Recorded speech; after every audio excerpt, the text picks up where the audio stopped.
ada baiknya kita berdoa terlebih dahulu ya. Berdoa menurut agama dan kepercayaan kita masing-masing. Berdoa dimulai. Berdoa selesai. Nah, sebelum kita memulai pelajaran, kita mau absen dulu nih. Siapa yang hadir? Nanti silakan angkat tangan ya. Yang pertama ada Nisi Natali Pelangi Adonai, Ali Gunawan, Jenny Valen Lestari.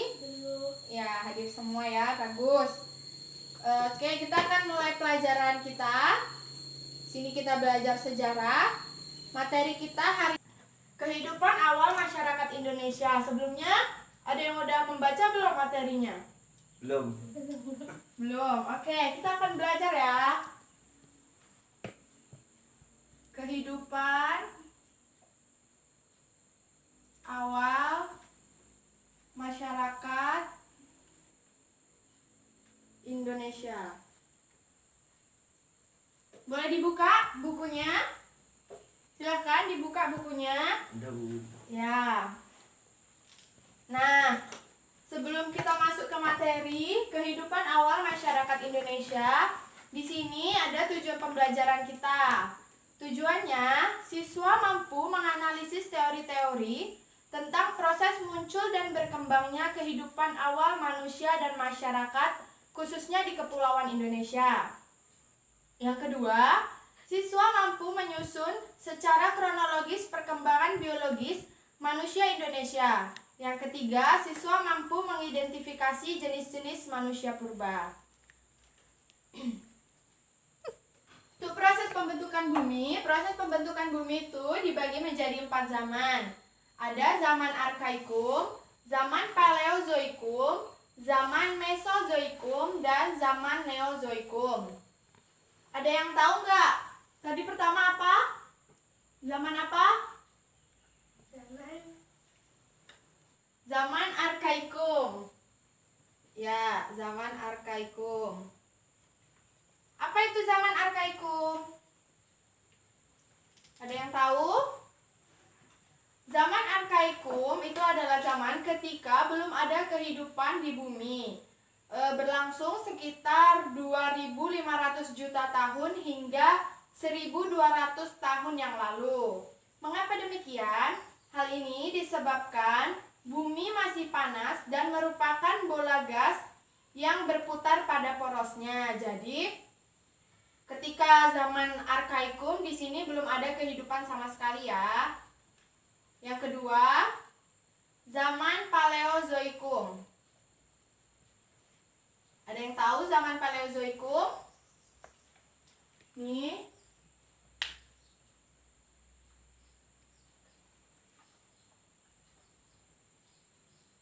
Nah, apa itu zaman Paleozoikum? Zaman Paleozoikum adalah zaman ketika terdapat kehidupan makhluk pertama di bumi. Zaman ini disebut dengan zaman primer, karena untuk pertama kalinya ada kehidupan. Zaman hidup pertama di bumi terbagi menjadi beberapa tahap. Ada yang tahu beberapa tahapnya? Ada yang tahu? Ya, silakan isi. Ada dibagi 5 tahap. Tolong sebutkan. Yang pertama ada Kambrium, yang kedua ada Silur, yang ketiga ada Devon, yang ketiga ada yang keempat ada Karbon, yang kelima ada Prem. ya, ada yang tahu nggak apa itu? Yang sudah disebutkan tadi temannya ada 5 tahap. Ada Kambrium, Silur, Devon, Karbon dengan Prem. Ya, ada yang tahu? Nah, Kambrium adalah kehidupan yang amat primitif seperti kerang dan ubur-ubur. Sedangkan Silur itu mulai ada kehidupan hewan bertulang belakang. Contohnya apa? Hewan bertulang belakang, contohnya ikan. Nah, untuk yang ketiga itu ada Devon, mulai ada kehidupan binatang jenis amfibi tertua. Yang keempat ada Karbon, itu mulai ada binatang merayap jenis reptil. Yang kelima ada Prem, mulai ada hewan darat seperti ikan tawar dan amfibi. Nah, yang ketiga ada zaman Mesozoikum. Zaman Mesozoikum disebut juga zaman sekunder, di mana zaman hidup kedua, dan disebut juga zaman reptil, sebab muncul reptil yang besar seperti dinosaurus. Zaman Mesozoikum ini terbagi menjadi 3. Ada Trias, Jura, dan Kalsium. Trias itu terdapat kehidupan ikan, amfibi, dan reptil. Sedangkan Jura itu terdapat reptil dan sebangsa kata. Yang ketiga ada Kalsium, terdapat burung pertama dan tumbuhan berbunga. Nah, untuk ikan yang hidup di darat kemudian berubah mengalami evolusi. Siripnya tumbuh menjadi kaki yang kuat, ekornya tumbuh menjadi panjang, kepalanya semakin besar dan keras. Hewan ini merupakan jenis amfibi. Yang keempat, zaman Neozoikum. Ada yang tahu nggak zaman Neozoikum ini? Ada yang tahu? Zaman Neozoikum adalah zaman bumi baru, di mana bumi sudah berbentuk seluruhnya. Zaman Neozoikum ini terbagi lagi menjadi zaman tersier dan kuarter. Yang pertama ada zaman tersier. Zaman tersier yaitu zaman hidup ketiga. Makhluk hidupnya berupa binatang menyusui, sejenis monyet dan kera. Reptil raksasa mulai lenyap, dan pada akhir zaman ini sudah ada jenis kera manusia. Zaman ini ditandai dengan munculnya tenaga endogen yang dahsyat sehingga mematahkan kulit bumi. Kejadian tersebut membentuk rangkaian pegunungan besar di seluruh Indonesia. Karena adanya pegunungan tersebut, timbullah letusan-letusan gunung berapi yang membentuk relief permukaan bumi. Zaman tersier terbagi atas Eosen, Miosen, Oligosen, dan Pliosen. Tapi itu tidak akan kita dalami ya. Nah, yang kedua itu ada zaman kuarter. Zaman kuarter yaitu adalah zaman hidup keempat. Pada zaman ini mulai muncul kehidupan manusia. Zaman ini dibedakan menjadi Pleistosen dan kala Holosen. Pada zaman Divilium ini terjadi penurunan suhu dengan drastis, bahkan sampai di bawah 0 derajat Celcius. Berarti kalau di bawah 0 derajat Celcius berapa? Di bawah 0 derajat Celcius itu negatif 1, negatif 2, dan seterusnya. Sehingga muncul zaman es atau zaman glasial. Pada zaman glasial, permukaan laut menurun sehingga perairan dangkal berubah menjadi daratan. Pulau Bali, Jawa, Kalimantan, dan Sumatera menyatu dengan daratan Asia. Ketika es kutub utara mencair, permukaan laut naik dan menenggelamkan sebagian Eropa Utara, Asia Utara, dan Amerika Utara. Pulau Jawa, Bali, Kalimantan, dan Sumatera terpisah dari daratan Asia membentuk laut dangkal yang disebut paparan Sunda. Sedangkan untuk Pulau Papua dan sekitarnya terpisah dengan daratan Australia yang melahirkan paparan Sahul. Antara paparan Sahul dan paparan Sunda dipisahkan oleh perairan dalam yang dinamakan daerah Wallacea dan menjadi garis Wallacea yang membedakan jenis flora dan fauna. Sampai sekarang telah terjadi 4 kali zaman es, yaitu Gus, Middle, Ris, dan Wum. Nah, untuk kepulauan Indonesia dalam bentuknya sekarang terjadi pada zaman glasial Wum, yang keempat, yang terakhir. Zaman Holosen atau zaman Alluvium adalah zaman lahirnya jenis Homo sapiens, yaitu manusia seperti manusia sekarang, seperti kita-kita yang sekarang ini. Nah, selanjutnya untuk jenis, kita masuk ke jenis-jenis manusia purba yang ada di Indonesia. Ada yang tahu sebelumnya jenis-jenis manusia purba? Tidak tahu. Untuk penelitian tentang manusia purba atau fosil manusia, sebenarnya itu merupakan bidang kajian antropologi ragawi. Tapi kita kan masih SMA, jadi kita hanya mempelajari saja ya. Nah, manusia pertama yang muncul di bumi ketika zaman Pleistosen dari jenis Pithecanthropus sampai dengan Homo sapiens. Karena lamanya waktu, sisa-sisa manusia itu sudah membatu sehingga menjadi fosil. Itulah yang disebut dengan fosil. Manusia purba disebut dengan fosil. Berdasarkan temuannya, manusia purba di Indonesia digolongkan menjadi 3 jenis. Ada yang tahu 3 jenis golongan manusia purba yang ada di Indonesia? Yang pertama, Meganthropus, jenis Pithecanthropus dan jenis Homo. Nah, dari hasil penelitian para ahli, manusia purba yang ada di Indonesia itu ternyata banyak ditemukan di lembah Sungai Bengawan Solo, lembah Sungai Brantas, daerah Wajak, Tulung Agung. Jadi, masa purba manusia hidup di sekitar sungai bahkan menjadi daerah perkampungan sebab menyediakan kehidupan yang berlimpah. Kenapa manusia purba dulu hidup di sekitaran sungai dan mereka menjadikan sekitaran sungai sebagai perkampungan? Karena dengan adanya sungai mereka lebih mudah untuk mendapatkan bahan makanan. Di sungai kan ada ikan, terus bisa mereka makan. Nah, pada abad ke-19 Darwin mengemukakan teori evolusi biologinya yang cukup terkenal. Teori evolusi tersebut mencetuskan pola pikir baru, yaitu bahwa takson itu tidak statis melainkan dinamis, melalui masa yang panjang, dan semua makhluk hidup ini berkerabat. Dalam bukunya, Darwin juga mengemukakan teori bahwa spesies yang hidup sekarang ini berasal dari spesies-spesies yang hidup di masa-masa yang silam dan terjadi melalui seleksi alam.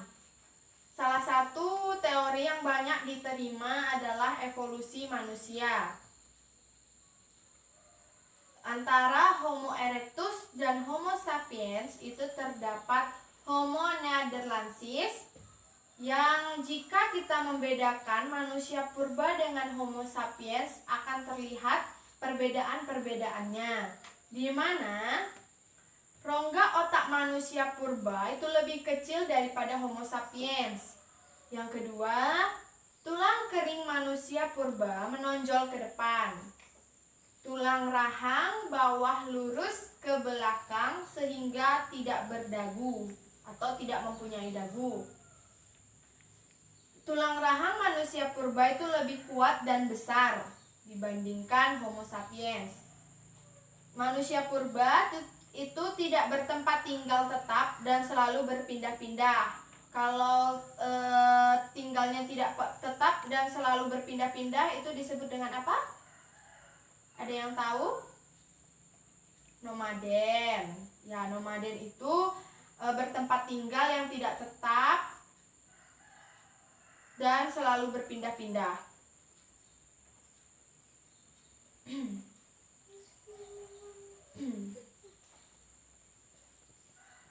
Nah, menurut pakar antropologi, manusia purba yang memfosil itu telah punah. Di Indonesia, fosil manusia purba banyak ditemukan di Jawa. Fosil-fosil manusia purba yang ditemukan itu ada beberapa. Yang pertama ada Meganthropus. Meganthropus itu fosil yang pernah ditemukan di Sangiran oleh von Koningswald pada tahun 1936 dan 1941, berupa bagian rahang, rahang bawah, dan 3 buah gigi, terdiri atas gigi taring dan 2 geraham. Untuk makanan jenis manusia purba ini adalah tumbuh-tumbuhan. Manusia purba ini hidup kira-kira 2 juta hingga 1 juta tahun yang lalu. Meganthropus sendiri berasal dari lapisan Pleistosen bawah yang sampai sekarang belum ditemukan perkakasnya. Nah, adapun ciri-ciri dari Meganthropus paleojavanicus ini, yang pertama, memiliki tulang pipi yang tebal.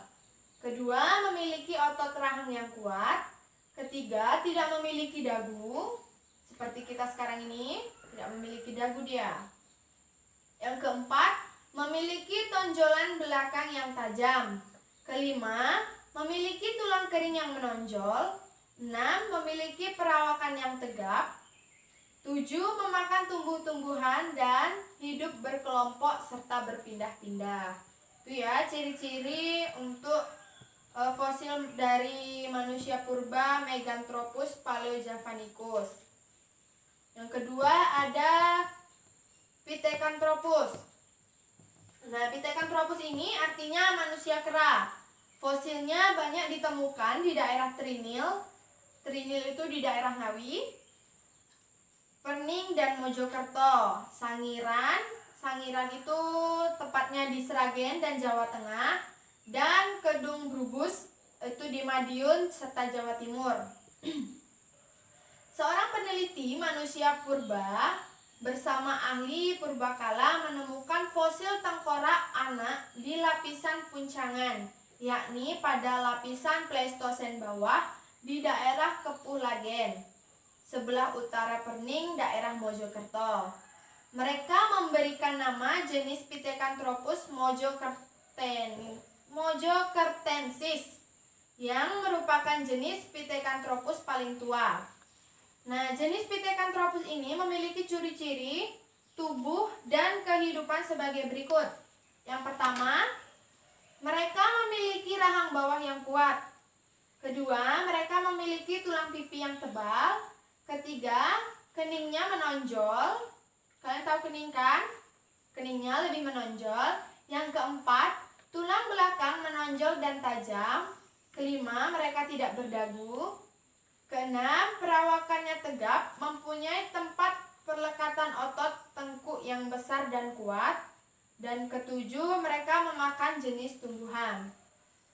Untuk jenis Pithecanthropus ini paling banyak jenisnya ditemukan di Indonesia.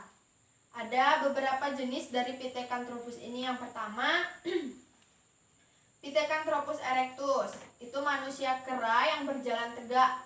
Itu adalah fosil yang paling terkenal dari temuan Dr. Eugene Dubois pada tahun 1890, 1891, dan 1892 di Kedung Brubus, Madiun, dan Trinil, Ngawi. Temuannya berupa rahang bawah, tempurung kepala, tulang paha, serta geraham atas dan bawah. Nah, berdasarkan penelitian para ahli, Pithecanthropus erectus ini. Nah, yang kedua ada Pithecanthropus robustus.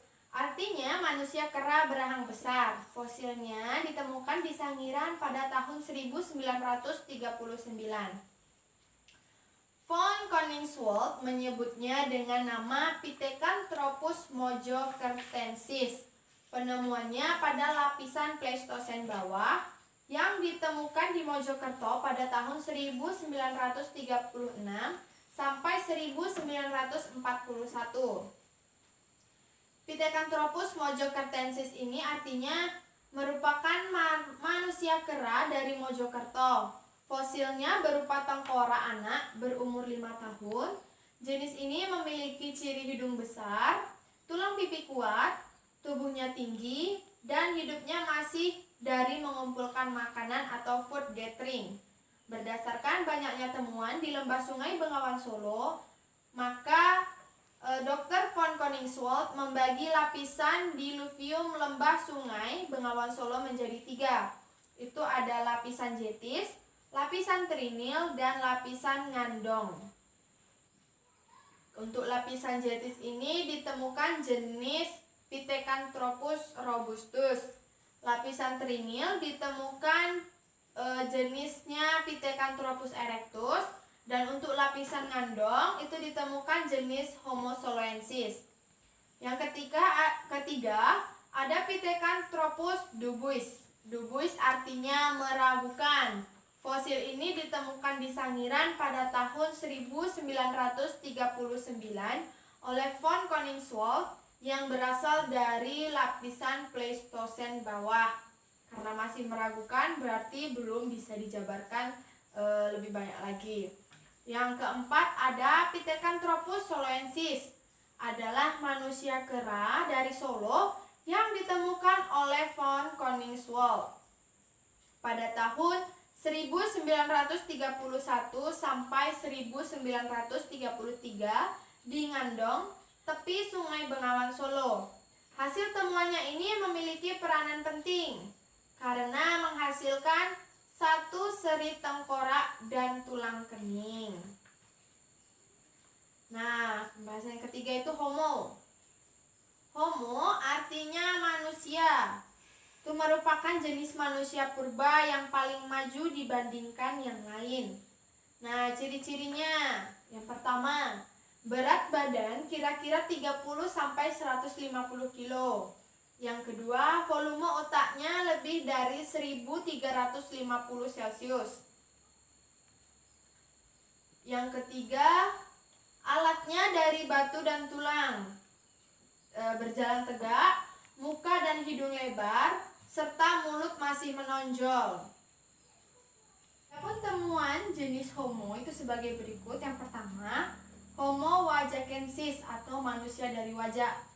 Jenis ini ditemukan di Wajak, Tulung Agung pada tahun 1889.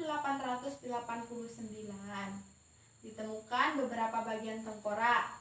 Temuan ini kemudian diselidiki oleh Dr. Ecno Dubois yang kemudian disebut Homo wajakensis. Nah, lapisan asalnya itu adalah Pleistosen atas, termasuk ras Australoid dan bernenek moyang Homo soloensis serta menurunkan penduduk asli Australia oleh von Koningswald. Homo wajakensis dimasukkan dalam Homo sapiens atau manusia cerdas sebab sudah mengenal upacara penguburan. Nah, yang kedua, Homo soloensis atau manusia dari Solo.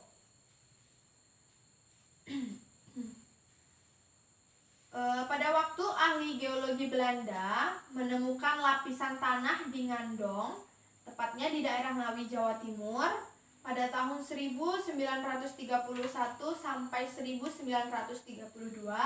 mereka menemukan 11 tengkorak fosil Homo soloensis di lapisan Pleistosen atas yang kemudian diselidiki oleh von Koningswald.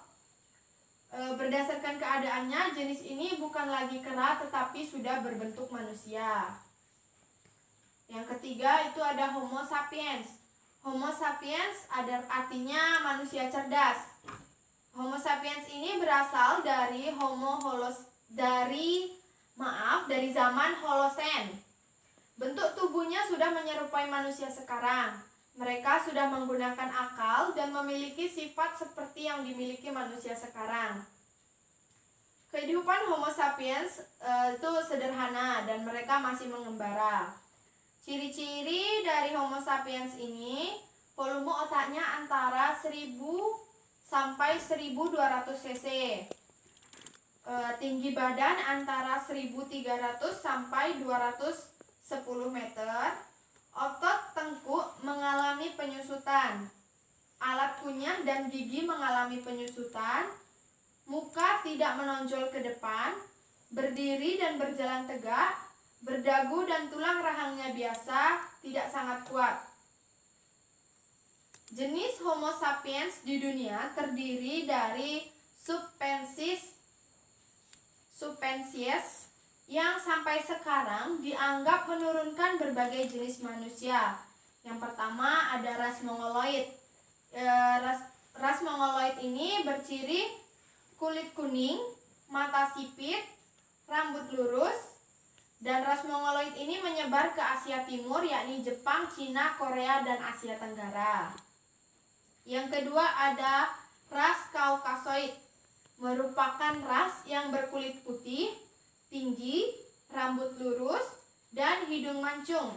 Ras ini penyebarannya ke Eropa, ada yang ke India Utara, itu ras Arya, ada yang ke Yahudi atau ras Semit, dan ada yang menyebar ke Arab, Turki, dan daerah Asia Barat lainnya. Yang ketiga ada ras Negroid. Ras Negroid memiliki ciri kulit hitam, rambut keriting, bibir tebal, dan penyebaran ras ini ke Australia, Papua, dan ke Afrika.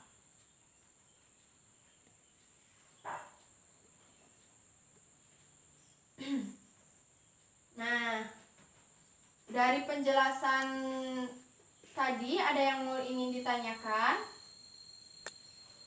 Ada nggak yang mau ditanyakan? Ada, Bu. Nah, untuk kesimpulannya nih, sejarah terjadinya bumi kita menurut geologi itu ada beberapa ya, dibagi menjadi 4 zaman. Yang pertama tadi apa?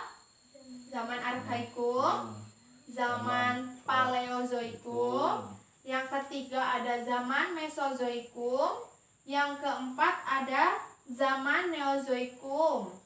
Nah, untuk zaman Arkaikum itu berlangsung berapa tahun kira-kira? Untuk zaman Arkaikum ini berlangsung sekitar 2.500 juta tahun yang lalu, dan di zaman ini belum ada kehidupan di bumi. Untuk zaman Paleozoikum itu sekitar 340 juta tahun yang lalu, ketika bumi mulai terdapat kehidupan tertua. Zaman ini disebut tadi dengan zaman primer. Yang ketiga ada zaman Mesozoikum, berlangsung 140 juta tahun yang lalu, disebut juga zaman sekunder, di mana pada zaman ini ditandai munculnya reptil raksasa seperti dinosaurus. Dan yang terakhir itu ada zaman Neozoikum, berlangsung 60 juta tahun yang lalu. Pada zaman inilah manusia mulai muncul di bumi. Nah, di Indonesia sendiri untuk penemuan fosil manusia itu banyak terdapat di Pulau Jawa. Karena kehidupan manusia pertama yang muncul di bumi ketika zaman Pleistosen dari jenis Pithecanthropus sampai Homo sapiens. Nah, yang ketiga, selanjutnya fosil-fosil manusia purba yang ditemukan di Indonesia itu ada berapa tadi?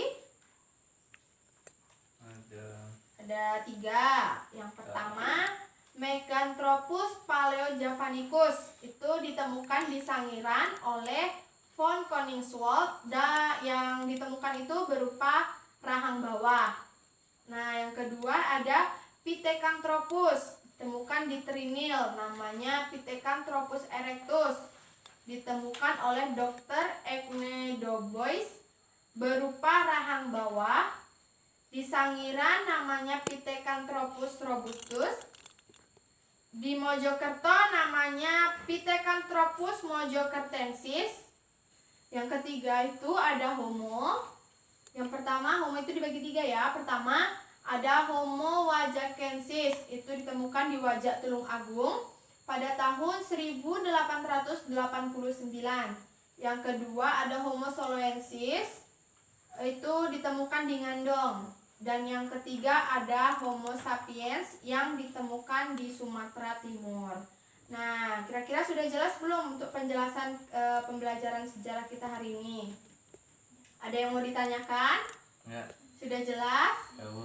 Ya, berhubung waktu belajar kita sudah habis, kita akan sambung untuk minggu depan ya. Tugasnya bisa dibuka di halaman 78. Itu ada evaluasi. Di situ ada 5 soal, nanti bisa kalian jawab, dan minggu depan dikumpul ya. Ya. Berhubung waktu kita sudah habis, Ibu sudahi pembelajaran hari ini. Terima kasih untuk perhatiannya, Ibu akhiri. Selamat pagi. Iya.